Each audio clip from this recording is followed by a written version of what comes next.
دوسری بات یہ بھی ذہن میں رکھیں کہ ان تمام آیات سے حدیث سے یہ سمجھ آئی کہ رسالت جو ہوتی ہے وہ کسی کی کمائی ہوئی نہیں ہوتی، وہ کوئی حاصل نہیں کر سکتا، کوئی محنت اور مشقت کے ذریعے اسے اپنے لیے کما نہیں سکتا۔ یہ نہیں ہو سکتا کہ وہ راتوں کو عبادت کرے، دن کو روزے رکھے اور صدقات و خیرات کرے تو وہ مرتبہ رسالت پر فائز ہو جائے گا۔ نہیں، رسالت کیا ہے؟ اللہ تعالیٰ نے خود ارشاد فرمایا کہ کیا فرمایا کہ محمد الرسول اللہ، محمد الرسول اللہ والذین معہ اشداء علی الکفار۔ میں پوری آیت نہیں پڑھوں گا، یہاں پر صرف جو مطلب کا پہلا حصہ ہے، محمد الرسول اللہ۔ محمد کون ہے؟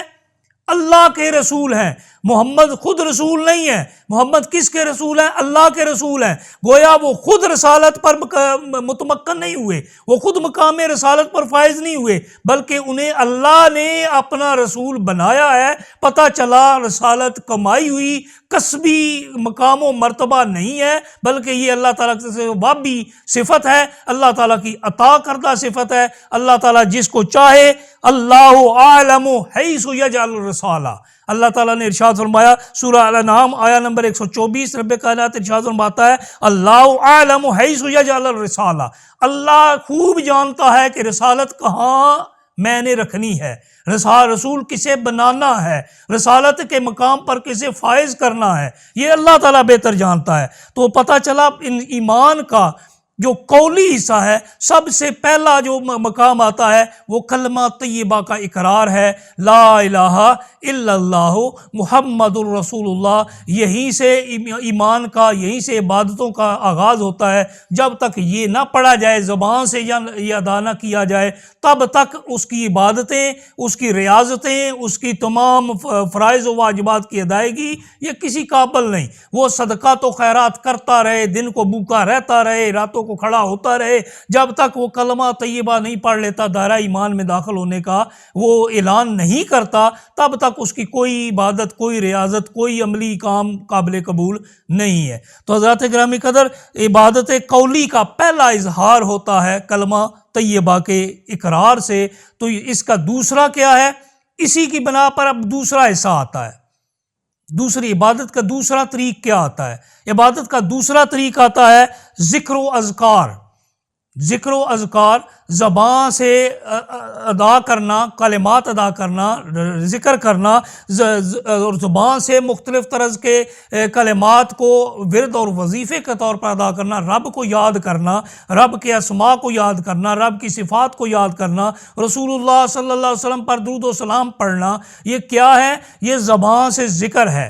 اب یاد رکھیے، زبان سے کہہ بھی دیا لا الہ تو کیا حاصل؟ دل و نگاہ مسلمان نہیں تو کچھ بھی نہیں۔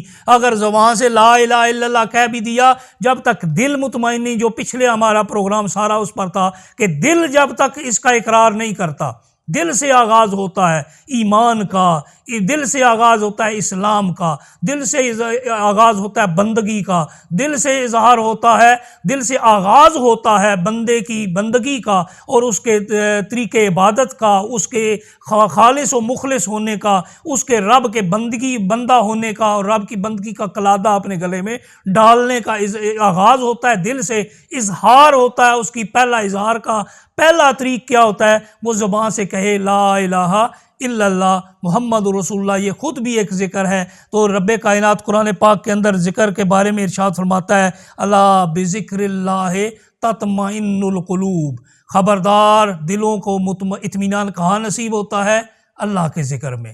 جب دلوں کو اطمینان تب ملتا ہے جب بندے کی زبان اور دل دونوں رب کائنات کا ذکر کریں۔ رب کا نام جتنا لیں گے دل مطمئن ہوتا چلا جائے گا۔ یہ تجربہ شدہ بات ہے، یہ تجربہ شدہ بات ہے کہ انسان جتنا بھی تھکا ہارا ہو، جتنا بھی پریشان حال ہو، جتنا بھی مصیبت کا مارا ہو، جتنا بھی وہ تنگی اور ترشی کا سامنا کر رہا ہو، جتنا بھی زندگی کی تلخیوں کا سامنا کر رہا ہو، صرف وضو کر کے رب کی بارگاہ میں آ جائے، رب کی بارگاہ میں سجدہ ریزی کر لے، رب کا نام لے لے، رب کا نام اپنی زبان سے ادا کر دے، تو جوں جوں وہ ادا کرتا جائے گا اس کی تھکاوٹ دور ہوتی چلی جائے گی، اور اس کے جسم سے وہ کلفتیں ساری، وہ تکالیف ساری، وہ پریشانیاں ساری، وہ ساری کی سارے مصائب و آلام سے جو جسم پر اور روح پر برے اثرات مرتب ہو چکے ہوتے ہیں، وہ سارے دھلتے چلے جاتے ہیں اور بندہ سکون محسوس کرتا چلا جاتا ہے۔